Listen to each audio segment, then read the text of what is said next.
un año larguito estuve peleado con mi carrera. ¿Y en realidad eres un artista o eres un artesano? Ya no persigo empresas.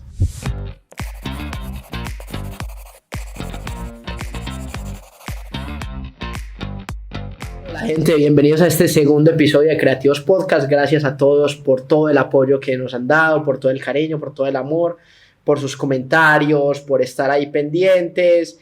Bueno, en este segundo episodio tengo un invitado súper especial, pero antes quiero contarles una cosa. Desde que tengo memoria, siempre me ha gustado la animación o muñequitos, como les decimos aquí. Recuerdo esas tardes cuando llegaba al colegio y me ponía a ver Kid Músculo, o las trasnochadas viendo Dragon Ball y One Piece. Escondía las cobijas para que mi mamá no me pillara. Pero bueno, de todos esos muñequitos, recuerdo con especial cariño uno. Es que escuchar ese tararararán, tararararán, los X-Men, Guepardo, Titania, etc. Le retumbaba en el corazón. Y desde eso me acuerdo que ver cómo los cómics cobraban vida ante mis ojos me llevó a ser quien hoy soy. Fusionar los cómics y la animación para convertirlos en mi estilo de vida. Recuerdo que desde niño soñaba en llegar a trabajar en un canal y sacar mis muñequitos. Pero bueno, los canales y la TV en general ya no son lo que eran, porque llegó un gigante llamado Netflix a reemplazarlos. Así que por supuesto mi sueño evolucionó y algo que anhelo es pitchear una serie para Netflix o al menos trabajar con ellos. Al igual que muchos niños soñamos con ser astronautas, hoy muchos sueñan con llegar a esa gran N roja. Hoy tengo ese niño que logró convertirse en astronauta. Steven Restrepo, diseñador de personajes, modelador 3D, senior character artist.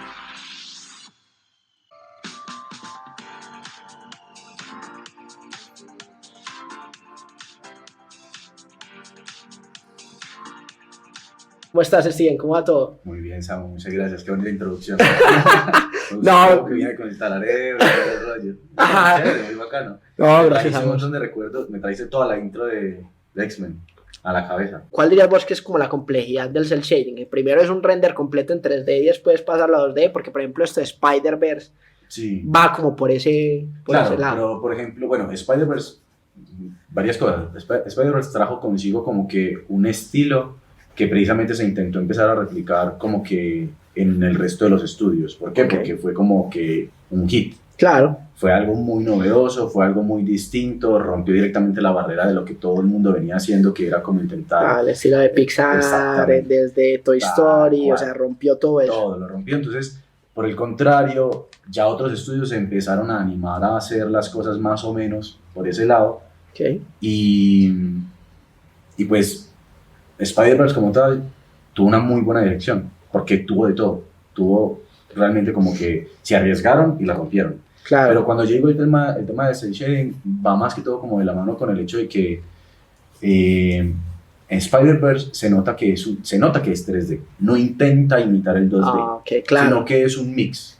Claro. En cambio, muchas veces el cel shading está hecho como para que simplemente pues, reemplaces todo lo que es la animación 2D hecha ya sea tradicionalmente o de forma digital, en tema de que lo estás haciendo en 2D, o sea, no estás teniendo una tridimensionalidad. Claro. Yo creería que la complicación está más que todo, pues como que igual te estoy hablando como un modelador de personajes, no como un shading artist. Un shading artist probablemente te diga, eso es de lo más sencillo del mundo. Y el shading como tal es una habilidad que yo tengo, pero es una habilidad secundaria, no es para lo que a mí normalmente me contratan. Para mí me contratan es como para la creación del personaje como tal. Okay. Entonces lo digo pues también ahí como desde... Como desde tu experiencia, digamos. Claro, desde la inexperiencia pues precisamente con el proceso. Pero yo diría que tiene que ver mucho con el hecho de que estas figuras 3D cuando se hacen y cuando se les intenta aplicar ese shading, la complicación va más que todo de la mano con el hecho de que desde todos los ángulos se tiene que ver bien. Y el outliner, básicamente pues como que ese delineado que muchas veces los personajes tienen, Claro. Pues vos por poner un ejemplo, Dragon Ball. Sí. O sea, Dragon Ball, específicamente Dragon Ball Z, tenía muy buenas definiciones de sombras. Claro. Y vos, si te fijas, habían sombras que eran como, tienen como un estilo muy interesante que hay ciertas curvas, pero hay ángulos muy marcados también. Claro, es que igual el estilo de dibujo pues, de Toriyama es muy anguloso. Tal cual. Y si te fijas, hay unas sombras que, por ejemplo, en la ropa se alcanzan a ver que son unas sombras que son medio geométricas, como Okay, tal. sí. Entonces, ahí hay que regular un par de cosas como en el tema del cel shading y demás, y las pocas veces pues que lo intenté hacer, algo se logra realizar, pero el tema es que, no sé, se nota mucho, se nota Como mucho lo que es 3D artificial. pues. Ok. O sea, y la idea es como que precisamente no se note, o sea, camuflarlo Claro, también. tal cual. Es como que los no. efectos especiales. Ah, O ya. sea, quieres que estén ahí, pero no quieres que el hecho de que estén ahí te saquen de la historia. Claro. Entonces, ¿en realidad eres un artista o eres un artesano? Que han logrado como que implementar bien ese efecto. Ok. Pero está bueno, le voy a echar un ojo porque he visto, por ejemplo, ¿cuál fue la que estaba viendo hace poco? Creo que Blood of Zeus, la sangre de Zeus. Ah, sí, sí, Y sí. esa creo que Promos tiene como algo por ahí. en Netflix. Y tiene, Sí, tiene ¿sí? algunas cosas interesantes. Y bueno, por ahorita que mencionaste One Piece, una parte del intro de One Piece, el barquito como tal, Ah, claro. está tiene hecho ahí su- directamente en 3D y tiene también pues como que su shading tipo 2D. Claro. Pero sí, creo que hay algunos productos por ahí que han logrado cuajar un poquito mejor que otros. Que han logrado mezclarlo bien. Sobre todo, no sé, conozcas de ese cineasta francés, Sylvain Chomet, que tiene El Ilusionista, Las 3 de él, y él mantiene un estilo así súper caricaturesco y lo que hace es los personajes pues sí 2D, pero lo hace sobre todo en carros, en vehículos, en ciudades, entonces Sí. creo que camufla muy bien, Claro, que lo de mezcla. pronto en ese tipo de elementos que son como más rígidos Claro, o se que puede- tienen de pronto características un poco más angulares Claro, o menos orgánicas. para que no es tan orgánico. Exactamente, que es Pasa más inorgánico fácil como de- tal, de pronto es un poquito más sencillo como que replicarlo. Y creo que es una muy buena solución. Ah, ok, Es una claro. muy buena solución en ese sentido. Claro, es muy práctico. Sí, yo a creo fin que de prefiero cuentas. los backgrounds en Ok. 3D con cel shading y los personajes animados de forma o tradicional o digital tradicional o un mix ahí. Igual ese no es ok. mi campo, pero pues a preferencia pues como que el tipo de espectador creo que... Claro, como que te gustaría más eso. Sí, sí, sí, sí. Ah, ok, Sí, interesante. yo creería que sí. Bueno, y vos sos más que todo diseñador de personajes, ¿cierto? Diseñador de personajes claro. 3D. El título como tal es 3D Character Artist. Ok. Si bien yo tengo habilidades de diseño de personaje, son pocas las veces inclusive que tengo la oportunidad de diseñar por completo un personaje. Ok, o sea, vos agarras un concept de alguien y ya Claro. lo modelás y lo Y depende pasas a mucho 3D. del cliente. Depende mucho del cliente y depende mucho del estudio. Ok, ¿Por qué? Porque si es un estudio grande, normalmente esas tareas ya están divididas de una manera muy específica en diferentes departamentos. Entonces Claro. tienes el departamento de concept artist, tienes inclusive un departamento de sculpting que, por ejemplo, en Animal Logic como tal, que fue la empresa, ahorita que mencionaste, por ejemplo, Netflix, que fue la empresa Sí. que compró Netflix y Ah, sobre la ok. cual se vinieron proyectando las películas, tienen un departamento en donde hacen como que el esculpido de los personajes basados en el concept y después hay otro departamento que es el departamento de modelado que lleva esos, o sea, basándose en esos sculptings, o sea, hacen el modelo 3D, pero ya no posado, sino preparado para la ok, o producción. sea, hace la retopología, digamos. No, no. lo haces desde cero, Ah, pero ya. lo que pasa es que hay como un proceso para algunos estudios, pues, Claro. en donde como que pitchando el personaje como tal, hay necesidad de replicar el concept y muchas veces el concept se ve mejor pues posado Claro. o realizando alguna acción más que simplemente un turnaround de un personaje con los brazos abiertos o algo así. Claro, claro. Entonces depende mucho de si es un estudio grande, si es un estudio pequeño, si están tercerizando. Por ejemplo, no sé, cuando te toca trabajar de pronto en un estudio que tiene más bien poco personal, por ahí te toca realizar no solamente el concept, sino el modelado, y de pronto también el shading y también el grooming del personaje, o sea, múltiples procesos. Ok. Yo, como tal, me especialicé en la creación de personajes 3D, basándome en concept, pero sí Ok. tengo las habilidades de crear el personaje desde el concept y después llevarlo al 3D y después entregarlo pues listo para la producción. Ah, ok, qué nota. ¿Y qué te gusta más? ¿Como hacerlo todo desde cero, trabajar con algo que ya te pasó un artista? Yo creo que muchos coincidirán con que a uno le gusta más empezar desde cero. Sí, Porque claro. uno siente sí. que tiene un poquito más de autonomía, pero pues en el mundo profesional llega un momento en el que aceptas que sí. Es más, hay ocasiones en las que ni siquiera puedes trabajar un personaje completamente solo, sino que tú trabajas una parte del personaje y después te toca empezar a trabajar otra parte de otro personaje y alguien más se hace cargo por el mero hecho de que tú ya tienes otra tarea asignada Claro. hacerse cargo de finalizar ese personaje, o lo comparten, o hay estudios en los que se dividen, yo qué sé, el modelado, el esculpido. Güey, madre, claro. Entre más grande el estudio, mucho más departamento. Claro, y a veces de pronto es como que, bueno, 2 días, en estos 2 días vas a tocar tal personaje y después te vas a hacer esta otra cosa. Y pasan de pronto las semanas, los meses y están revisando algunas cosas más y se dan cuenta de que necesitan hacer algunos ajustes al personaje, pero tú vayas a estar en otra tarea o inclusive en otro proyecto, porque hay estudios que tienen múltiples proyectos, pues deciden darle esa tarea a otra persona. Claro. Y precisamente los estudios buscan que todos sus artistas tengan como que la misma calidad o la misma capacidad de poder abordar esas tareas, porque si no se notaría mucha Claro, diferencia entre un personaje y otro, ¿no? Claro, claro. Sí, pero he tenido la oportunidad pues de participar en cosas haciéndolas desde el concept y llevándolas hasta el final, y son muy gratificantes porque dices, bueno, Claro. hay múltiples procesos en esta. No, y aparte, claro, se mantiene tu visión creativa y de alguna manera Sí. se va, no se pierde como tanto de tu voz artística. Tal cual. Igual yo creería que también muchos artistas coincidirían con el hecho de que después de uno participar en múltiples proyectos y estar en diferentes producciones, lo que uno termina disfrutando más que todo son los trabajos personales. Los propios. Sí. ¿Por qué?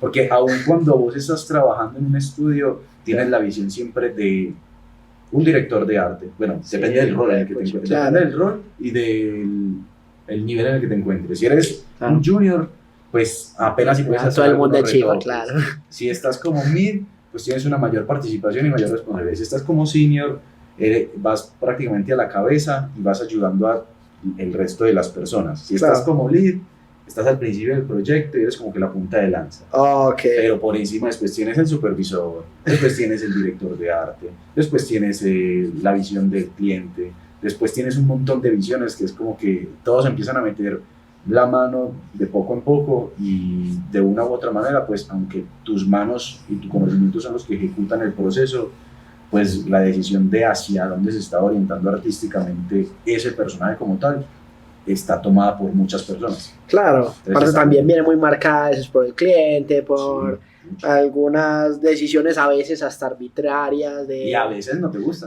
A veces es como que yo no habría hecho ese cambio, Claro. pero te toca Claro. porque depende mucho también pues como que del puesto en el que estás y depende mucho del estudio en el que te encuentras. Hay otros estudios de pronto que respetan un poco más tu criterio y si sabes argumentar las razones Claro. por las cuales no estás de acuerdo y si aparte de eso tienes el valor suficiente para expresarlo, porque Claro. muchas veces la gente no lo hace, por ahí te dan un poquito de cabida.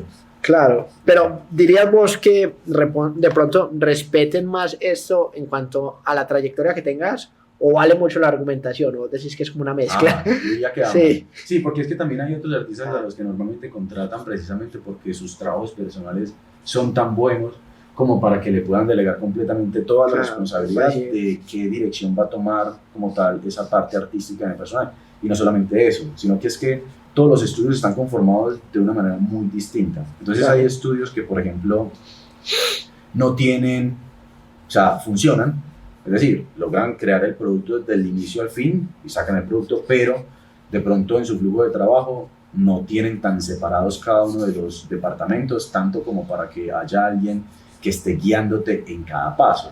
Claro. Entonces sucede muchas veces que de pronto pues si contratan a alguien que tiene mucha experiencia y esa persona pues en su modo de trabajo no suele ser una persona que consulte tantísimo como para saber qué dirección tomar, pues le dejan seguir adelante. Pero si se ven que es una persona que está esperando constantemente como bueno, ya El la tengo que feedback. hacer, el Claro. feedback y ahora para dónde voy y esto y lo otro, pues ahí sí obviamente hay como que la necesidad de que alguien le esté llevando de la mano un poco más. Ok. Vos has estado en varios cargos, ¿cierto? Así incluso lead. Yo Sí, he sido líder, supervisor incluso. supervisor. Sí, el cargo más alto al que yo llegué fue supervisor.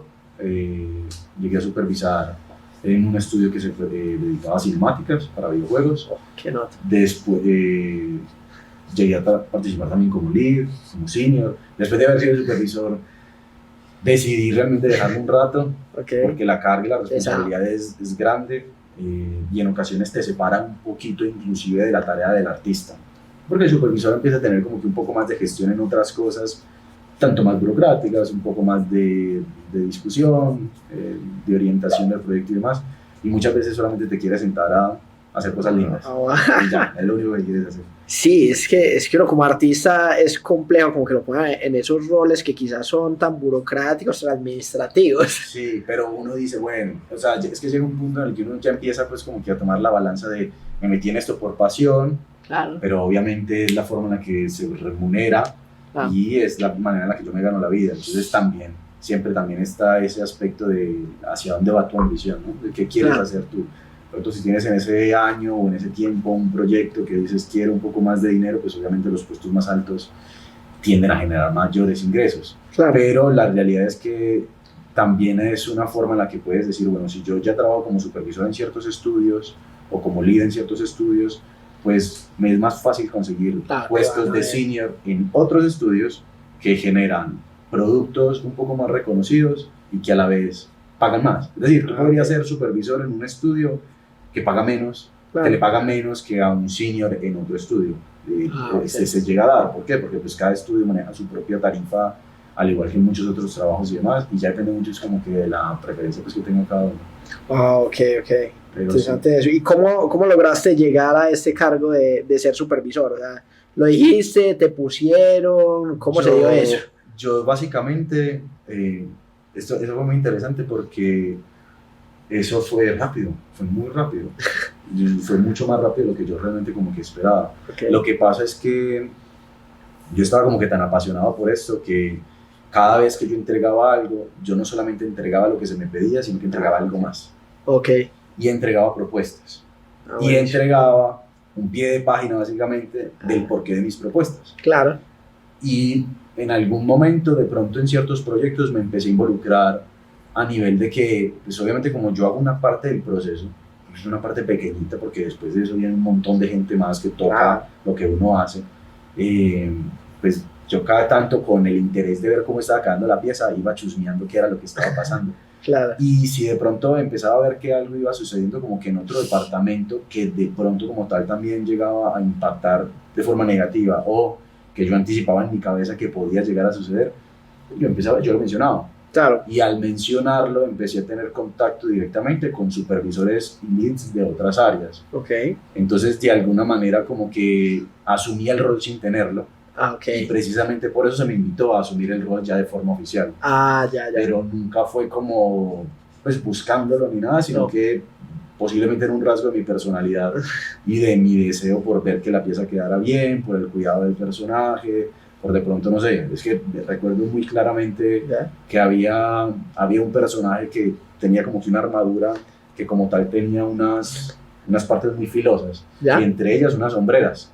En esas sombreras tenía como unas cuchillas, entonces yo decía, muchachos, si el personaje levanta los brazos, va de pronto a haber una interpenetración entre las cuchillas y la cabeza, entonces hay que tener cuidado con hacia dónde se mueven los brazos y bla, bla. Yo pues como que tratando de atajar ese tipo de cosas, o diciendo, de pronto las cuchillas, porque de pronto salían un poco más hacia afuera que hacia adentro, o tenían una inclinación, entonces como que trataba de decir, de pronto sea mejor hacerlo de esta manera y no de esta otra, por A, B, C, otra. Claro. Y ya eso pues como tal marcó pues como que el camino. Pero qué bacano eso, o sea, de alguna manera esa pasión y el cuidado por lo que hacías te llevó a ese puesto. ¿Dirías vos que eso ha sido determinante para vos? Digamos como la pasión, el cuidado, en todo lo que haces. Sí, mira, yo estuve peleado con mi carrera un par de... ¿Sí? Contalo de él. No sabría si un par de años... No un par de años, pero un par de años de pronto ya es mucho, pero yo creo que sí, un año larguito estuve peleado con mi carrera. Sí, yo creo que hay un momento donde llega como esos puntos de frustración. Sí, y se da mucho también por el hecho de que el hecho de ser muy apasionado por algo le da pie a otros de instrumentalizar esa pasión. Esa es la realidad. Claro. Entonces, cuando uno es muy apasionado por algo, de pronto uno no tiene una visión tan amplia respecto de por qué haces lo que estás haciendo en ese momento. Sí. Y si bien obviamente es mucho más cómodo trabajar en algo que a ti te gusta, como para no sentir esa carga laboral de la exigencia por parte de un estudio o de una persona o de un cliente. Claro. Ahí también consigo el hecho de que tienes que asentarte como como un adulto y pensar yo por qué estoy haciendo esto y yo qué quiero para mi vida. O sea, esto lo voy a hacer durante cuánto tiempo y sobre qué condiciones y cuál va a ser el siguiente paso que yo quiero en mi carrera profesional. Un poco fue más bien un poco con la ruptura de el pensar que la gente pues iba a cuidar tanto la carrera, ignorando que yo pues como tal en un estudio soy un empleado más. O sea, uno es un artista, pero en realidad esto también es un debate que existe entre las personas que se dedican a esta profesión, y es que eso está abierto a debate, eso la gente puede decir lo que quiera, ¿no? Claro. Para mí pues, tiene un toque artístico porque precisamente, de hecho hace poquito vi un video de Dalí, no es que diga porque sea un gran admirador de Dalí, nada, fue un gran artista claramente. No, pero una persona horrible. Claro, pero decía algo como tipo, si tú por ejemplo pones a una persona a dibujar un árbol, ¿sí? ¿Cierto? Esa persona pues te dibuja ese árbol de una manera. Claro. Pones a un tonto a dibujar no sé qué, pues te termina dibujando una tontería, etcétera, etcétera. O sea, básicamente como para darte a entender que pues cualquier cosa que a ti se te asigne va a pasar primero por ti. Entonces al pasar por ti directamente como tal, pues termina teniendo tu toque. Claro. Y eso como tal para mí ya tiene consigo algo de arte. Sí, pero eso es un debate muy grande pues también con el tema de qué es y por qué y para qué. Pero el hecho de mi disgusto pues como tal con el tema de la industria es que esta industria como tal no es difícil entrar, exige mucho como tal de la persona porque te tienes que ir a otros lugares, de pronto tienes que sacrificar un montón de cosas y constantemente se está pidiendo pues como que, seguramente todos los rubros lo hacen, ¿no? Pero hablando pues como que desde este lado, constantemente se te pide que estés como que a la vanguardia de absolutamente todo. Y sí, pues yo siento que hay ciertos lugares, no en todos, en donde sí se paga cierto derecho de piso, básicamente. O sea, no se te asigna, a pesar de que hay, por ejemplo, una gran exigencia con tu portafolio, de que tu portafolio sea espectacular, el mejor y bla, bla. Claro. Una vez que llegas al estudio, tampoco es que te vayan a soltar de primera mano cosas que estén a tu altura, sino que te toque irte ganando pues como que esas cosas poco a poco. Y esa parte burocrática fue la que a mí un poco me empezó a desencantar. Entonces, en algún momento de mi carrera dije, no, ¿qué es lo que quiero yo? Solamente quiero la remuneración, quiero solamente el proyecto, o quiero trabajar en un lugar en el cual pues todos los días me siento cómodo de entrar a las reuniones, interactuar con la gente que puede interactuar, poder dar mi opinión respecto a ciertas cosas, o simplemente pues estar todo el tiempo aceptando una y otra condición, ¿no? Eso se da mucho entre pequeñas y muy grandes empresas que ya están pues como que establecidas. Claro, no, es que eso es súper teso porque sí, obviamente vos decís como, uy, bueno, ya logré entrar, porque para mí lo más duro siempre ha sido entrar, pero creo que después llega mucho lo que vos decís, mantenerse, porque entonces ya vos llegaste, lo lograste, felicitaciones, y uno dice, bueno, listo, ya vieron en mí el genio que yo siempre creí que soy. Y uno llega y se da cuenta que hay unos monstruos y hay muchos más gigantes, y que hay lo que vos decís, un director de arte, un cliente, entonces tu trabajo va a estar también supeditado a eso. Definitivamente. Entonces es complicado porque claro, porque toda tu vida, por eso también los proyectos personales, porque es tu visión, por eso también uno se siente como más libre con eso. Sí. Entonces, y bueno, vos dirías que es importante como para incluir en ese portafolio, que vos decís como que llame la atención y que sobresalga por encima del resto. Pues, ¿qué dirías vos o qué incluiste vos? ¿Cómo fue ese inicio? Mira, yo cuando hice mi portafolio, es muy gracioso porque es que yo no creí que iba a terminar pues en esta industria. Fue lo que siempre quise. Sí. La busqué desde muy pequeño. O sea, desde muy pequeño tenía como que los ojos puestos, pero nunca conocí absolutamente a nadie que estuviese metido en la industria, no sabía, pues nadie sabía darme una respuesta al respecto, la gente no entendía de qué estaba hablando yo, todo el mundo me mandaba para diseño gráfico. Entonces, pues de alguna manera como que yo en alguna oportunidad tuve la oportunidad de pasar por el SENA, y allí pude conocer algunas cosas del 3D, por lo menos el programa que se utilizaba. Ahí dije, este es el programa con el que hacen todo. Ya. Entonces eso para mí fue ¿Qué era Maya? una luz, claro, eso fue una luz. ¿Por qué? Porque yo antes de eso, yo desde muy chico he sido muy curioso en el tema de los computadores, de la tecnología y demás. Habré hecho cantidad de cosas yo antes, tipo páginas web, diseños gráficos.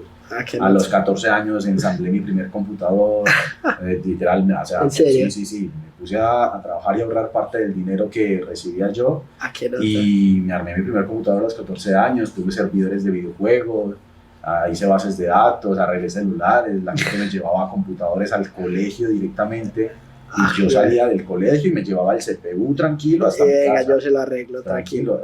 Lo hacía yo, eso lo hice un montón de veces.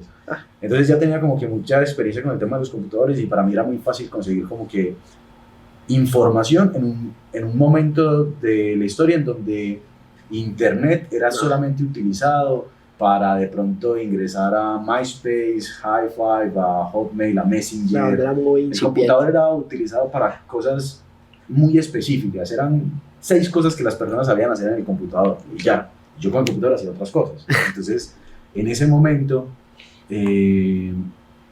cuando supe que el programa era Maya y cuando vi cuáles eran las academias que estaban enseñando algo de eso, que no eran academias de acá, entonces existía Digital Tutors, estaba Nomon Workshop, que eso todavía existe, pero creo que en algún momento cambió su nombre. Vi que habían pues como que habían foros y demás. Dije, bueno, aprendo lo que puedo aprender acá en el SENA y trato de conseguir la información que pueda por fuera. Pero la realidad es que en ese entonces no había videos en YouTube, había muy poca gente que te pudiese orientar. Los docentes, que si bien eran muy talentosos, que estaban en el SENA, pues también tenían un conocimiento limitado porque no habían trabajado nunca en una producción grande, ni habían tenido pues como que la experiencia de sacar adelante una película, sino que de pronto sabían hacer un personaje, pero no sabían si ese personaje cumplía con los estándares. Claro, si estaba entre si tenía cuadros. Claro, o sea, tipo, sabían usar el programa, pero no tenían como que otras nociones de la industria como tal. Y el programa en ese entonces, que fue de las primeras promociones, pues como tal tenían como que una orientación experimental y muy definida a lo básico, es decir, al modelado, porque realmente el modelado es como que es la primera puerta, es la base realmente con lo que uno tiene contacto, porque es la tridimensionalidad del programa y demás. Entonces yo, por cuestiones económicas, tuve que salirme del SENA, empezar a trabajar, y durante un tiempo hice un portafolio muy sencillito de algunas cosas que había aprendido a hacer en el SENA y otras cosas que había hecho yo ya por mi cuenta, y lo subí. Estoy hablando del 2010. Lo subí a Vimeo, lo dejé ahí, seguí mi vida. O sea, era en video y todo. O sea, era un video, sí, tenía unos turnarounds y demás. Había unos dibujitos por ahí que había subido también. Y en algún momento, y yo seguí mi vida con otras cosas. Yo fui fotógrafo, me dediqué a otras cosas. 4 años después, de pronto en esos 4 años habré trabajado 1 o 2 veces con 3D, pero nunca con personajes. Sino de pronto alguien que me decía, quiero remodelar la fachada de mi local y le quiero poner tal publicidad, y yo se lo hago en 3D. Yo levantaba los bloques, le ponía una que otra cosa, colores, el logo y nada más, pero realmente nunca me dio pues como que un ingreso como tal durante ese tiempo. Y terminé trabajando como fotógrafo. Y durante ese tiempo en el que trabajé como fotógrafo, yo pues ya me ganaba la vida con eso y terminé como que metiéndome hacia los lados de...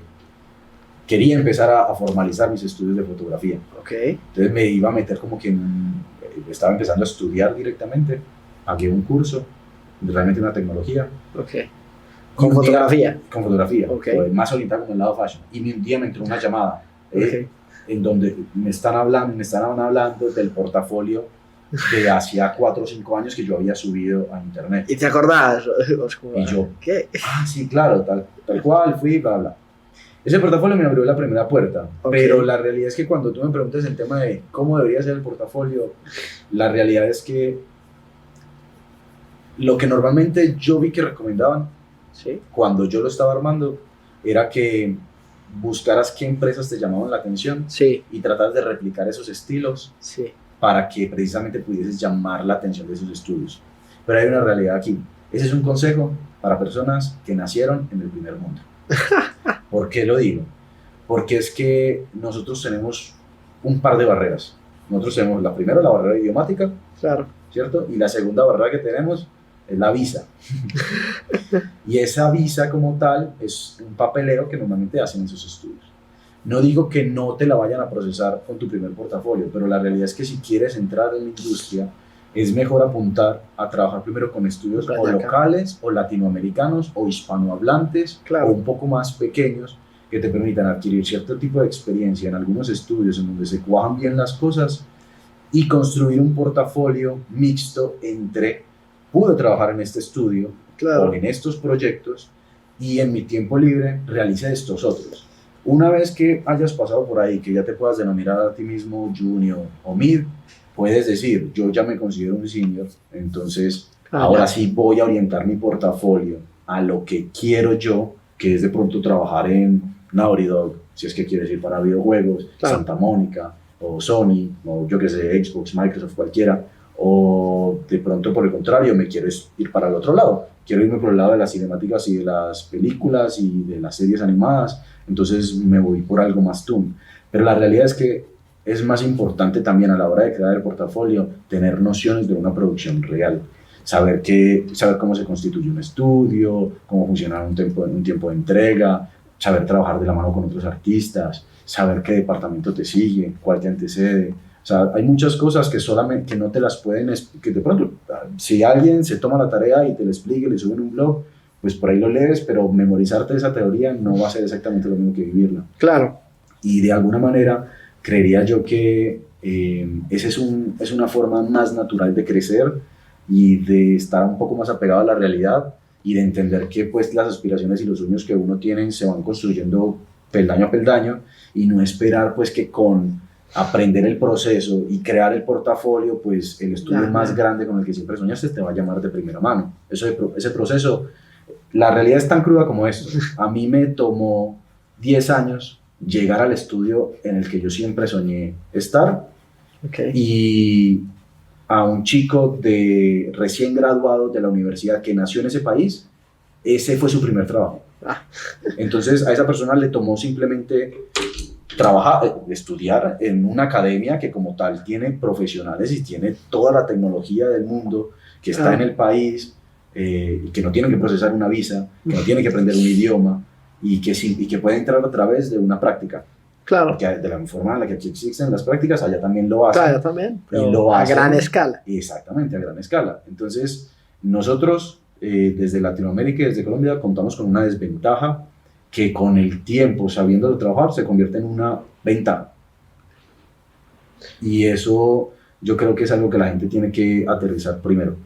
Y ya en cuanto a cómo hacer el portafolio, hay que aprender fundamentos, no hacerle el feo, pues aprender como las cosas que son básicas, por querer aprender como que la vanguardia de la tecnología, por querer ir a saber cuál es el programa que más funciona, que no sé qué, que esto y lo otro, no. Fundamentos, saber de anatomía, saber de teoría del color, saber un poquito de fotografía, aprender a recibir la crítica y aprender a recibir comentarios de parte de compañeros y de gente que pues claramente se ve de buenas a primeras que es mejor que uno. Claro. No porque pues sean algo diferente a uno como humano, sino que simplemente como tal tienen más experiencia en el campo. Entonces hay que hacer hay que ser un poco humildes en ese sentido y acercarse al que te das cuenta que sabe y preguntarle. Yo también un solo consejo, mira, esto es lo que yo sé hacer hasta el momento, dime que no te gusta. Con ese solo consejo, si lo tomas en cuenta y de ahí a no sé, una práctica de 4 o 5 meses trabajas en mejorar eso, 100% seguro de que lo haces. Buenísimo.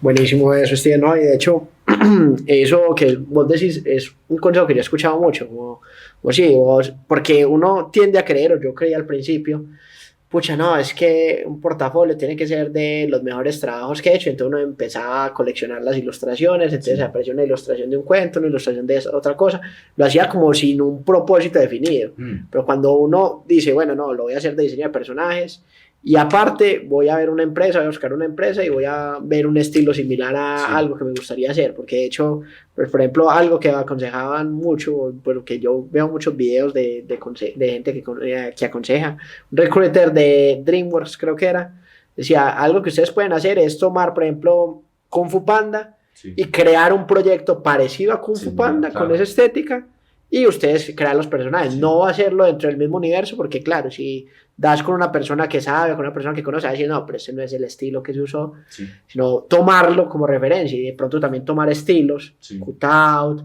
y intentando mantener como esa voz artística, pero sí, evidentemente la tenemos más compleja por el tema, vos decís, cultural, Sí. Y hay que pero también, aceptarlas. sí, no, hay que aceptarlo, pero también hay que tomarlo como una ventaja, porque yo escuchaba en estos días que decía, latino disciplinado es imparable. Sí. O sea, la voz que tenemos nosotros. Y es que la realidad, afuera, está toteado Sí. de latinos. Exactamente. Los productos que se ven acá están hechos por latinos, están Sí. dirigidos por latinos, están supervisados por latinos. Pero ¿qué pasa? Es gente que ha batallado un montón con todas esas dificultades. Es verdad. Algunas personas habrán tenido más facilidades que otras se han podido ir a estudiar directamente, que dicen, bueno, salí del colegio y mi familia me da la oportunidad de poder viajar, pero hay otras personas que no la tienen. Cuando uno no tiene esa posibilidad, hay que buscar otras formas de hacerlo. En vez de sentarse, renegarle, no, estas son tus limitaciones, acéptalas y entonces toma una solución inmediata para ese tipo de cosas o por lo menos evita ser inmediatista. ¿A qué voy con lo de inmediatista? Yo recuerdo haber hecho fácilmente 3 portafolios de trabajos personales Yeah. antes de poder realizar mi primer portafolio Sí. de trabajos en los cuales yo haya participado. Okay. ¿Y cómo estuvieron compuestos esos portafolios? Pues el primer portafolio tenía como tal las cosas que yo sabía hacer. Claro. Está bien. ¿Y por qué es bueno hacer ese portafolio? De pronto ese primer portafolio no te va a conseguir un trabajo. O de pronto sí, de pronto solamente te consiga 1 o 2 en un año. Claro. Pero ¿qué pasa con ese portafolio? Ese portafolio es un mensaje para ti mismo y es una forma de tú ver en 2 minutos qué es lo que sabes hacer y de tú mismo analizar y demostrarle a otras personas qué es lo que sabes hacer. Es verdad. Entonces es un punto comparativo. Después de eso, tú puedes hacer el segundo portafolio tal cual como lo hice yo. ¿Y qué hice yo en el segundo portafolio? Pues no sucede, en el arte sucede mucho y lo sé también en el tema de la ilustración y es que mucha gente pregunta ¿cómo descubro mi estilo? Sí. Pues el Absolutamente. estilo solamente se descubre haciendo. Haciendo. Solamente descubres haciéndolo. ¿Y por qué? No es pues porque en el momento en el que lo vayas a hacer vaya a caer un rayo y pum, y eso te vaya a decir, este es tu estilo. No, es porque te das cuenta de que terminas yendo para allá todo el Sí, es tiempo, verdad. te sientes cómodo, te gusta, te llama la atención, de alguna manera lo disfrutas, entras en un estado de focus del cual nadie te puede sacar. Entonces, ese termina siendo tu estilo. Ahora, que lo quieras abordar o no, es distinto. Y la otra realidad es que el talento como tal es algo que se construye. Entonces, tu estilo es simplemente el resultado de todas las referencias con las cuales has estado en contacto y que como tal han tenido un impacto en ti. Entonces, ahorita que mencionábamos, por ejemplo, la serie, bueno, eres una persona que le gusta mucho el anime, pues claramente vas a querer dibujar anime. Claro. Si de pronto eres una persona que gusta mucho Cartoon Network, pues de pronto vas a querer dibujar como Ed y Eddie o como La Vaca y el Pollito y así, hay infinidad de cosas. Ahora, ¿qué es muy importante en un artista que está empezando? Probar su versatilidad. Sí. Es decir, vale, a mí me gusta mucho dibujar caricaturesco, pero la realidad es que hay en los fundamentos del dibujo inclusive que se aplican para muchas otras cosas y que le permiten a uno como que escalar también, está el hecho de que pues a pesar de que un dibujo cartonizado como tal tiene proporciones no realistas, ese es un paso más allá precisamente de las proporciones. ¿Por qué? Porque estás rompiendo precisamente esas proporciones. Claro, tienes que saberlo igual. Claro, aprende un poquito de anatomía, revisa un poco, pues practica un día un dibujo hiperrealista, mira cómo te sientes, después con otra cosa. Y en el campo mío que es el modelado, pues yo en ese segundo portafolio lo que hice fue que valga la redundancia, hice como tal un personaje cartonizado, hice uno estilizado, traté de hacer uno hiperrealista. Al mismo tiempo también me daba cuenta yo en comparación con el primer portafolio, pues qué cosas no incluían el primer portafolio. Claro. El primer portafolio de pronto no incluía ninguna criatura o ningún monstruo, de pronto todos eran humanoides. Pues entonces vamos a testear, vamos a probar un poquito qué tal es hacer una criatura que tenga cuernos, y también te vas dando cuenta qué te gusta más, hacer un personaje que sea tierno, una criatura que sea atemorizante. ¿Por qué? Porque la especialización como tal es un punto entre un montón de cosas. Claro. Pero al principio hay que ser generalista de una manera en la que tú digas, yo tengo ciertas capacidades para por lo menos moverme un poquito por el lado de esto que es muy cartoon, o eso que es muy hiperrealista, o a mí lo que me encanta es me encanta replicar la realidad y quiero hacer humanos, los quiero hacer exactamente iguales, o me gustan las bestias mitológicas, o me encantaría trabajar en un juego de horror. Y probar esas cosas en ese segundo portafolio trae consigo ya no el ver de que eres capaz, sino del empezarte a dar cuenta de qué cosas son las que más te gustan y con cuáles tienen mayor facilidad, e inclusive cuáles llevan mayor cantidad de trabajo. Claro. Porque ese es otro aspecto que uno normalmente no tiene en cuenta.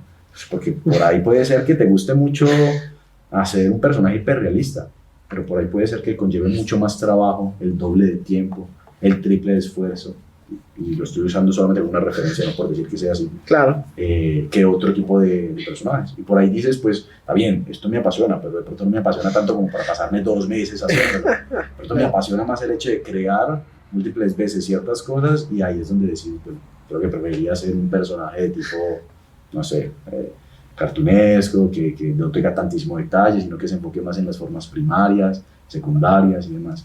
Y ya ese tercer portafolio, yo creería que es el tercer portafolio que uno podría crear en función de ir a conquistar un estudio. Oh, okay. En querértele meter por los ojos a un estudio, con el cual tú quieres ya directamente negociar un poquito más. Porque yo siento que como artistas no tenemos siempre como... no se nos enseña fácilmente, y de pronto también somos un poquito reacios a aprender de negocios. Absolutamente. Entonces, tipo como que negociar es difícil, uno no sabe qué pedir, por qué, como tal, porque precisamente está la pasión de por medio y uno simplemente disfruta lo que está haciendo. Entonces yo siento que eso construye en uno también disciplina, construye una constancia, construye una capacidad de aprender por su propia cuenta, porque la realidad es que este es un campo en donde sale tanta información tan nueva y tan constantemente que no puedes estar esperando a tomar un curso todo el tiempo, sino que te toca estar mirando qué es lo nuevo que salió en un tutorial, en un video rápido, leyendo algún tipo de documentación, o tú mismo experimentando y dándote cuenta de que las herramientas te lo permiten. Claro, qué chévere eso que mencionas del estilo, porque sí, es algo que es muy común junto con ¿qué pincel usas?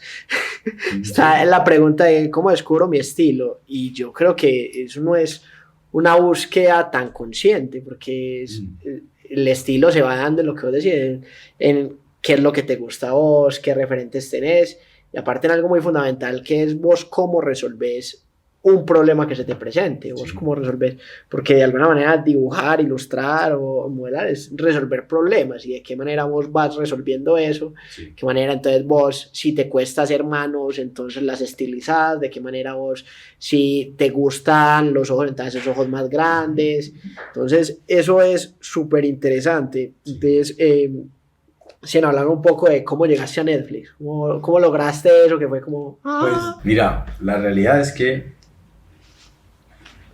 yo estaba trabajando en un estudio aquí en Latinoamérica, en Argentina, Okay.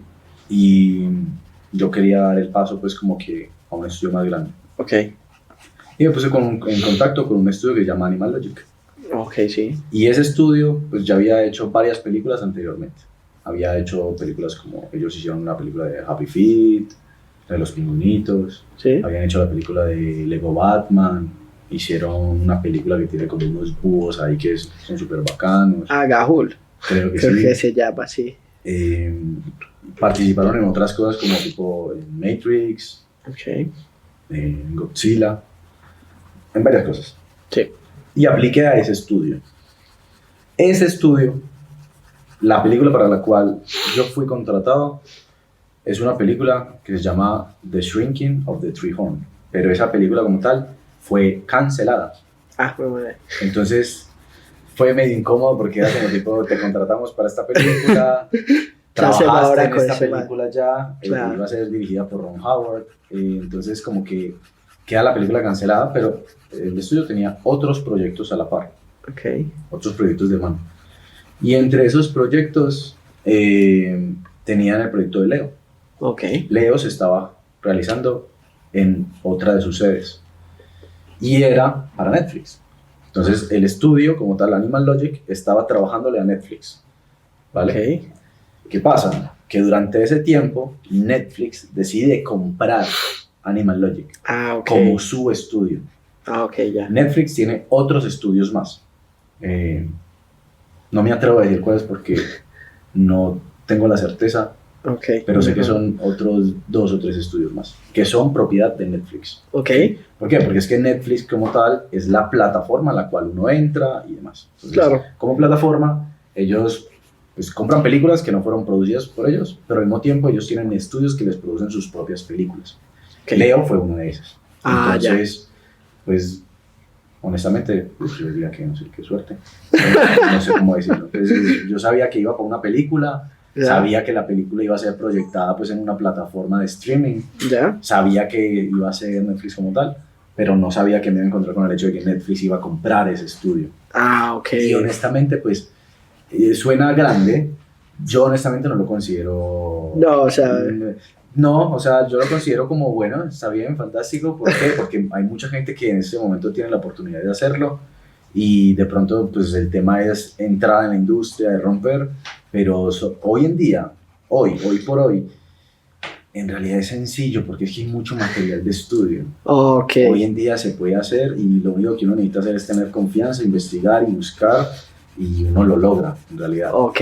Pero bueno, no fue que yo haya buscado, haya ido detrás de Netflix o que Netflix o que algún pues magnate de Netflix haya visto mi trabajo por ahí y haya dicho, uy, me encanta el trabajo de Steven y que venga para acá, no. Ah, ok, ok. O sea, fue más, vos dirías circunstancial. Es circunstancial, completamente. Ok, pero igual de alguna manera, porque pues yo creo que sí, la suerte es un factor fundamental en muchas cosas, pero Sí. también la suerte te llega cuando vos estás trabajando y cuando vos estás preparado. Si vos Sí, no estuvieras definitivamente. preparado, pues no, No, hubiera y- llegado a ese estudio, no te hubieran Y fijado. aparte también hay que tener en cuenta, pues Netflix no contrata un estudio que no tenga la calidad como para proyectar Exactamente. algo que ellos saben que va a vender.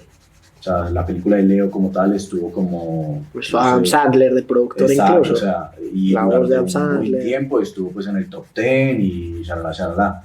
Pero sí, o sea, directamente, yo creo que lo que pasa es que muchas veces también se ignora la cantidad de gente que hay detrás de estos proyectos, es mucha.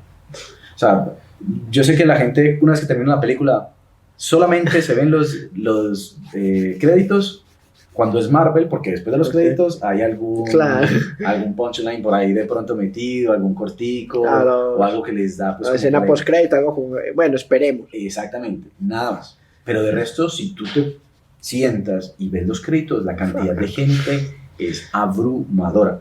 Y muchas veces es más bien raro cuando un solo estudio se hace cargo de toda una película, porque no suele suceder. Lo que suele suceder es que una productora contrata diferentes estudios, les asigna diferentes secuencias Claro. de la película y esos estudios se hacen cargo de entregar. En este caso, pues por ejemplo, la película de Leo fue hecha completamente en Animal Logic, entre ok. sus diferentes sedes. Bueno, madre. Pero bueno, también tuve oportunidad de trabajar en otras más que no fueron para Netflix, sino que fueron de pronto para Paramount Plus, Ah, ok. que es una de las competencias, digamos, de Netflix. Claro, también. O alguna que salga directamente. Sí, lo que pasa es que el cine hoy en día, pues lo que son las carteleras de cine hoy en día, pues están teniendo pues un declive o están teniendo pues el hecho de que la competencia es que las películas pues te las proyectas tú mismo en tu casa y ya está, para que Claro, vas al ya. cine como un ritual o algo que te gusta hacer con alguien porque vas, las crispetas y demás, pero la realidad es que pues con la cantidad de opciones que tienes en casa. Sí, es verdad. De alguna manera el cine está quedando obsoleto Sí. por las plataformas, pero yo digo que un poco es como los libros, porque muchos dicen como no, es que ya con los ebooks y con todo lo que va apareciendo, los libros van a quedar obsoletos. Pues yo digo que la experiencia de ir al cine, como la experiencia de leer un libro en físico, es algo que es irreemplazable. Es que vos de verdad una película bien montada, algo que esté hecho, pues vas al cine y vos te concentras y te metes en la película. Sí, tal cual. Entonces yo no creo que el cine desaparezca, o sea, que está en un tiempo complejo, que está en un tiempo en las plataformas. Yo tampoco creo que lo haga, porque de todos modos, a ver, a nosotros, los que participamos en algunas producciones, a nosotros nos gusta mucho más ver la producción en la pantalla grande. Claro. ¿Por qué? Porque pues es para lo que es en donde tenemos como que mayor impacto, por decirlo de alguna manera. Claro. Y nos gusta mucho más. Claro. Igual también has trabajado para películas y pues que sean proyectadas en cine, Sí, en Thor, en Love and Thor. Thunder. Pero muchas veces también yo siento que esto se da como para que la gente malinterprete en ocasiones el hecho de que cuando uno trabaja en una película, muchas veces la gente cree que uno hace gran parte de la película y no es así. Uno participa en un pedacito de la película. Claro, ¿Por qué? digamos Porque una escena. uno participa en un par de escenas. Hay gente que de pronto si tiene muchos años en un estudio le da para participar en muchas escenas, Ok. pero la realidad es que este trabajo es muy rotativo. Entonces de pronto a ti te contratan un año Sí. y en ese año por ahí solamente alcanzas a hacer, en mi campo, ¿no? Sí. 2 personajes, Ok. 3 personajes, no más, porque el tiempo no da para mucho más porque es que hay una intervención muy grande por parte del feedback. Literalmente tú puedes estar corrigiéndole la carita a un personaje durante semanas. Claro. Y no solamente eso, sino que al ser elementos animados, todo lo que tú ves está hecho de alguna manera. Todas las expresiones que hay, Claro. digamos, a mí me encomiendan en ocasiones hacer blend shapes, que deberían hacer como las expresiones faciales de un personaje. Entonces no paso a otro personaje porque le estoy haciendo 250 expresiones al personaje en donde el personaje sonríe, abre la boca, se sorprende, Claro, está todas. triste, levanta una ceja, frunce el ceño, etcétera, etcétera, etcétera. Entonces, muchas veces pues, la gente creerá como, ay no, hiciste no sé qué tal. No suele suceder así. Ok. Es mucho más factible o posible que tú de pronto cuando estás trabajando, si trabajas digamos en una publicidad o en una cinemática, pues ahí sí tienes un poco más de espacio para sacar todo tu arsenal, ¿no? Ok. ¿Por qué? Porque es una pieza de 2 minutos. Claro. Que digamos, ese es de pronto el punto muy positivo que tienen las cinemáticas, que es un rubro en el que trabajé mucho. Y es que las cinemáticas son publicidades para videojuegos. Claro. Entonces, ahí, en vez de que hayan los 60 personajes, 50 personajes contando protagonistas, personajes secundarios, terciarios y extras, ahí solamente tienes 4 personajes, 3 personajes que son los protagonistas, Claro. y todo el resto son crowds o multitudes.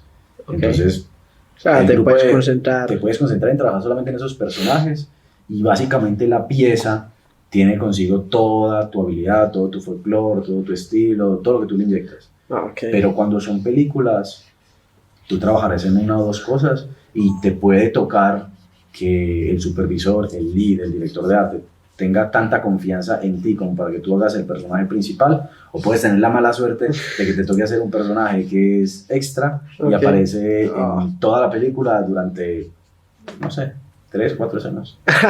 Entonces funciona mucho de esa manera. Ok, pero entonces, en ese orden de ideas, pues de acuerdo a, digamos, la libertad artística o de acuerdo a que según entiendo te gusta como ver bastante de tu trabajo, te gusta como estar bien involucrado en todas las áreas, ¿te gusta más, por ejemplo, hacer cinemáticas o qué le gusta más hacer a Steven? A mí me gusta variar. Ok. A mí me gusta variar. Me gusta variar porque es que las películas tienen un elemento muy estresante en ocasiones. Okay. Y es que durante muchos meses ves lo mismo. Claro, estás en lo mismo. Porque aparte es que cuando tú estás trabajando en una película, a nosotros nos toca ver la película desde que está hecha en palitos, literalmente. O sea, nosotros vemos las cinemáticas primero sin audio. Y así, muñecos en palito, pequeñas escenas que pasan una tras otra. O sea, el animatic. Claro, después el animatic se perfecciona un poquito más. Okay. Después se le incluye algo de sonido. Después de eso, solamente algunas escenas empiezan a ser trabajadas como en blocking. Entonces te ves la película varias veces. Claro. Y ya después de eso vos decís como que no. No, o sea, cuando sale al cine ya ni la quieres ver. Muchas veces yo hay productos que sé que están allá afuera, pero lo único que hago es ir a revisar si el estudio tuvo la decencia de ponerme en los créditos o no. Ah, o sea, vos sí te quedas hasta porque el final. esa es otra cosa que normalmente suele suceder. ¿Qué pasa? Hay ocasiones en las que estudios muy grandes hacen outsourcing, es decir, una productora, ¿cierto? La productora dice, yo tengo esta película, la quiero desarrollar. Contrato 3 estudios principalmente. Okay. Esos 3 estudios a veces desarrollan la película, pero a veces esos estudios contratan otros estudios más pequeños para economizar o para, pues sí, conseguir de pronto cumplir con los tiempos de entrega. Claro. Esos otros estudios a veces tienen los artistas necesarios y a veces contratan artistas independientes. O sea, mira que te estoy hablando de una ramificación. Oh, claro. Muchas veces esos artistas independientes te trabajan el personaje que termina llegando hasta la cadena superior, que es presentado y no salen los créditos. Oh. Y no salen los créditos, ¿por qué? Porque no lo contrató la productora, o no salen los créditos porque no es contratada en directa. Claro. pero fue la persona que se hizo cargo de realizarlo. Y esto se ha visto en un montón de casos, en series famosas, como por ejemplo, mejor no menciono, pero sí, en series muy reconocidas y artistas muy talentosos que son contactados porque se ve la calidad de su trabajo, pero se les contrata se les dice, bueno, te contrato durante 3 o 4 meses, Claro. necesito que me hagas solamente este personaje, y yo voy y entrego esto al estudio grande, el estudio grande se lo entrega al otro que está por encima, ese al que sigue, y pues solamente quedan acreditados de pronto las personas que estaban en la planilla de trabajo de los estudios principales. Eso sucede mucho. Qué teso eso, claro. Complejo, pero ¿y te ha pasado algo así? Veces, sí. Desde eso vas. Claro, entonces desde eso yo hago esto tipo, con mucho amor, Sí. porque precisamente siento que si no lo hago así, yo mismo me clavo el puñal en el sentido de que cuando me estoy sentando a hacerlo, no lo voy a disfrutar y voy a estar renegando. Pero ya aterricé cuáles son los posibles escenarios. Entonces, al hacerlo, ya no tengo como que expectativas muy grandes respecto de qué cosas podrían estar sucediendo o no. O por lo menos si llegan a suceder, pues ya no me lastiman de gran manera. Claro. Anteriormente sí, anteriormente era tipo como que no me pusieron... Claro, el drama era gigante, pero ¿qué haces? Eres un individuo, una sola persona, te cuesta más pagar un abogado si te quisieras llevar, es como tipo, lo dejas ir y dices, pasas a tu siguiente proyecto, a tu siguiente trabajo, continúas con tu línea de aprendizaje. Claro. Pues muy graciosos ahí como ya al decir, como, vení, esta película ya está que acaba, si voy a entrar nada más a ver los créditos. Básicamente. Solo me quiero asegurar de una cosita. Quiero ver si por lo menos. Sí, quiero ver si me incluyeron por ahí. Sí. Las personas que tienen nombres largos tienden a tener mayor facilidad de encontrar sus nombres en los créditos. Fue puche, pero debe ser muy teso. Y aparte, entre tanta gente, porque aparte, hay departamentos de los departamentos. Sales de los últimos. Sí. Sales de los últimos, sales así chiquitico. Yo me acuerdo la primera vez que salí en un crédito, yo me emocioné mucho. Claro. Yo reposteaba eso por todos lados. Sí, llegaste y le tomabas motivos como, aquí está. Pero claro, y es obvio, pues ese era mi deseo, era mi sueño, yo trabajé muy duro por eso. Claro. O sea, imagínate que la primera película en la que yo trabajé es una película que es muy poco conocida, nadie va a saber de lo que estoy hablando. Se llama The Boxcar Children y es una película que está basada en unos cuentos infantiles que sí son muy populares, pero en Estados Unidos. Ok. Y esa película era como la segunda o la tercera secuela como tal de la serie. Y a esa empecé a trabajar con un amigo, pero no me tocó trabajar como artista de personajes, sino que me tocó trabajar como supervisando unas escenas para que todo quedara bien en términos del escenario, del arte, porque era una película de poco presupuesto. Ok. Y había que renderizar varias tomas, pero o sea, esa era mi asignación, renderizar, pero yo no tenía equipos para hacerlo ni nada. Entonces el director de arte que me puso en contacto con ese cliente me dijo que él tenía como contacto una universidad, que honestamente no recuerdo el nombre, es una universidad que queda en el centro, y me dijo, lo que podríamos hacer es que si tú vas y das un par de charlas allá en la universidad, se te presta el salón de cómputo. Okay. Y yo fui, di las charlas y utilicé ese salón de cómputo para conectar todos los computadores y a renderizar las tomas que habíamos trabajado ya en mi computador, en el computador de mi amigo. Pero eran Macs, entonces me tocaba emular el sistema operativo de Windows para poder intentar, o sea, a mí me ha tocado hacer en esta industria una cantidad de cosas como para sacar adelante proyectos que cuando las reviso atrás digo como que bueno, fantástico, claro, obviamente está construido el camino, claro. pero directamente sucede mucho que le toca a uno pues como que trabajar con las uñas, sí. A menos de que el estudio te brinde pues como que esas herramientas, que los grandes estudios normalmente te las suelen. Claro. Pero cuando es una película de poco presupuesto, un proyecto de poco presupuesto, toca hacer todo y toca hacer de todo, así tal cual. Ok. Sí. Apenas le dije a la gente que iba a traer a alguien de Netflix, hicieron algunas preguntas, me gustaría... a ver si tenemos respuestas. A ver si hay respuestas. ¿Qué criterios crees vos que tengan en cuenta como para escoger los proyectos que tengan actualmente las plataformas, que tenga Netflix? Si hay temas de inclusión o si se está buscando como algo en específico. Que Netflix elija qué va a salir en su plataforma. Exactamente, o ni idea. Honestamente, me cuesta ¿por qué? Porque es que ese posiblemente sea el campo, no, ese campo, eso seguramente tiene que ver con alguien que vea la rentabilidad, Okay. que haya hecho un estudio de mercado. Claro. Netflix no muestra los mismos productos en todos los países. Sí. Hay ciertas cosas que no te muestran en ciertos lugares. Okay. Cada uno de los, es más, funciona creo inclusive que regionalmente. Creo que Latinoamérica tiene como que ciertas prohibiciones, ciertos productos no los puedes ver en otros lugares. Yo creo que tiene que ver más que todo con el lado de la plata, claro, y pues la tendencia que haya en ese momento. Como artista 3D, honestamente no. ¿Y qué creerías vos que debe incluir como un buen pitch? Yo creería que los directores de arte tienen una mejor respuesta para eso, pero desde mi punto de vista, yo he participado en pitch, pero no porque yo lidere los pitch, sino porque yo lidere el departamento encargado de hacer los personajes para el pitch. Entonces, digamos, estoy trabajando en un estudio, el estudio quiere ponerse en contacto con algún cliente y como tal ese cliente pues funciona de a veces manera, y entonces pues cuando trabajamos el pitch nos reunimos entre los líderes de departamento y decimos qué queremos entregar, por qué lo queremos entregar de esta manera, y tratamos de revisar si es que el cliente está buscando un nuevo estudio para sacar una segunda versión, una tercera versión de algún producto que ya hayan realizado anteriormente. Entonces tener la referencia de qué ha sucedido anteriormente es importante. ¿Qué otro aspecto? Pues nada, la calidad narrativa siempre es muy importante, pero en eso honestamente no me compete a mí, eso le compete más que todo pues como que a un guionista.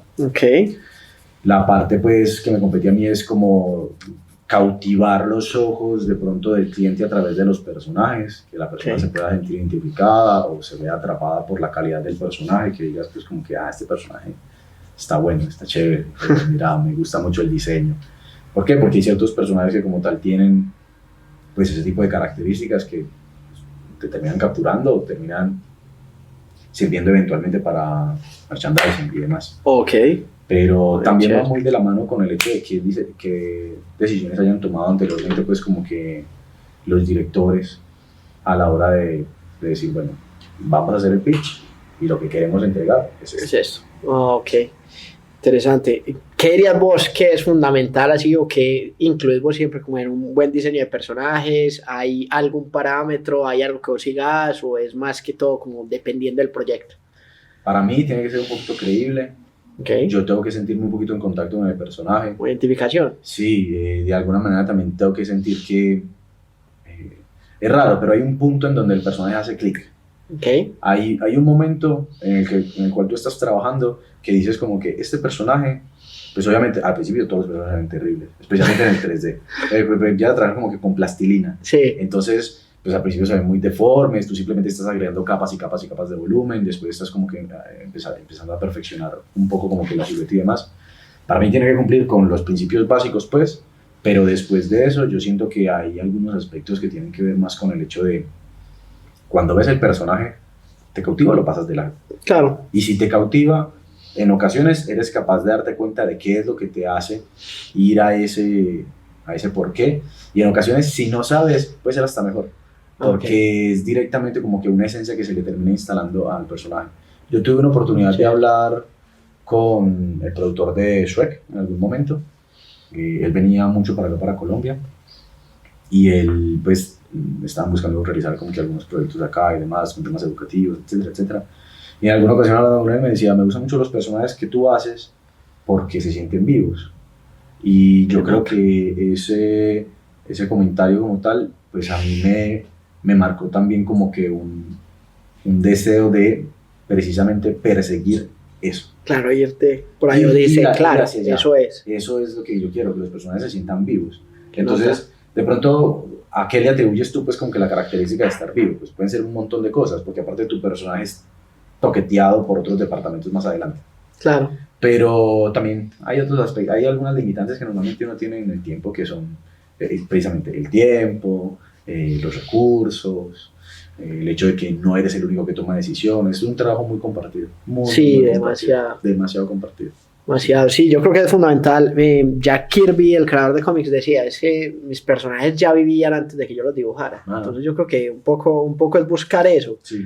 O buscar que sí sea creíble, obviamente la feel, que se vea bien, Sí, pero quizás dentro de ese que se vea bien, pues no perderse como en lo genérico, en lo cliché, sino darle tu toque, darle ahí como esa vida. Sí, tal cual. Entonces, qué chévere eso. Sí, aparte hay ocasiones en las que, por ejemplo, buscas otras cosas.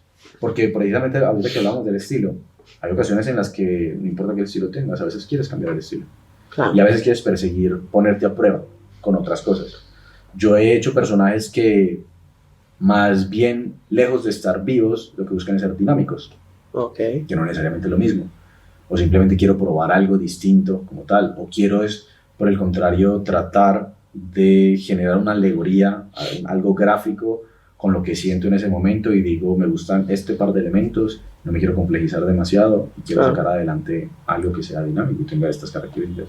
Claro, vas trabajando también de acuerdo a cierto propósito. Un personaje sin rostro directamente te puede parecer atractivo, llamativo, por la mera pose en la que se encuentra, las luces, la iluminación, todo. El lenguaje corporal, el acting, jugar con muchas cosas. Ok, interesante. Bueno, ya para ir terminando, una ronda rápida. Sí. 5 preguntas, sin pensarlo mucho. Plantea así, la primera, proyecto favorito en el que has participado. Creo que Leo fue uno de mis proyectos favoritos. Leo, ok, sí. perfecto. Leo y hay uno que se llama Monster Legend, por ahí. Monster Legend. Monster Legend. ¿Y es una película o es...? No, es una cinemática. Cinemática. Sí, porque pude hacerlos de 4 personajes, hice 3. Ah, que entonces, no. Claro, eso fue. Sí, ahí puse a prueba absolutamente todo. Okay. Fue hace tiempo ya, pero sí. Ah, qué nota. ¿A qué otra empresa te gustaría llegar o con qué otra empresa te gustaría trabajar? Ya no persigo empresas. No. Que lleguen. Sí, ya busco condiciones de trabajo, okay. Buena paga, tener voz en la empresa, ya perseguir el sello, ya es algo para mí que no va más. No, ok, buenísimo. ¿Película favorita? Puede ser de animación, puede ser live action. Durante muchos años me gustó mucho El pianista, pero creo que después Interestelar me terminó gustando más. Y si me fuese animada, creo que La Era del Hielo. La Era del Hielo. Sí. Interestelar me parece muy bacana, me parece muy interesante. Sí. Pero me parece que esta de Martian, no sé si la dice, que es un man que se queda atrapado en Marte y es como buscando y cultiva papas y claro, todo. Me parece que está brutalmente trabajada también. A ver, ¿qué más? Un personaje favorito. Si que os digas, este personaje para mí es... Luffy de One Piece. Luffy de One Piece. Me gusta mucho. Sí. Te gusta bastante el anime. Ese personaje me gusta mucho. Sí, veo anime regularmente. He pasado épocas sin que lo veo, paso 2 años sin verlo, pero después digo que estoy llegando como ponerme. Está ya volver, madre, pero One Piece es... No, yo me lo veo desayunando. Tipo, como que es hora del desayuno, bueno, 20 minutos desayunando, paso a lo siguiente, porque no estoy buscando llegar hasta el último capítulo, no. Pues, no, a mí me da cosa esos proyectos tan largos, porque aparte... Yo no sé si se murió el autor, no sé qué carajos pasó, pero imagínate que al final llegue, este es el One Piece, este es el gran tesoro, un papelito que diga el verdadero tesoro de la amistad. Sí. Yo digo, no, esos proyectos tan largos, eso ya va perdiendo de alguna manera. Sí, no, yo realmente como que cuando no veo qué explorar nuevo, digo como, voy y reviso por ahí y ya está. Y si no, regreso a las viejas confiables. Y en ocasiones hasta me repito cosas que ya he visto, porque digo, bueno, yo ya sé que disfruté esto, entonces lo veo nuevamente, lo veo con otros ojos, digo, me acuerdo de esto. Por ahí, sí. ¿Qué sería para vos una vieja confiable? Así que vos digas como, esto, para mí esa serie no fue. Berserk, que Kimetsu no Yaiba. ¿Cuál es este otro? No me acuerdo cómo se dice.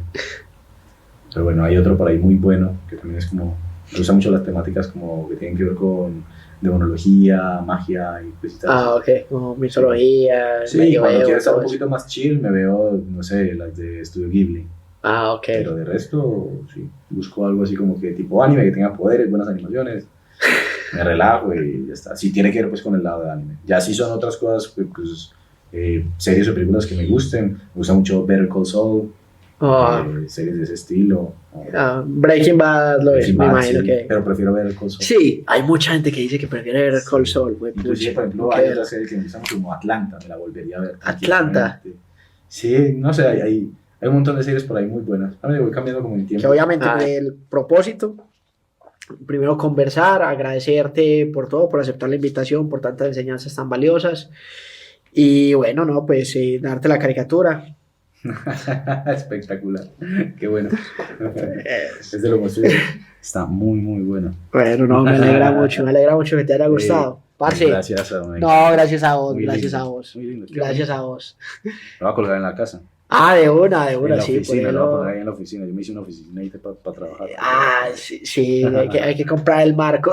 Cármelo, sí, sí, sí. Bueno, no, me alegra mucho que te haya gustado y bueno, gracias a todos por ver otro episodio de Creativos. Gracias.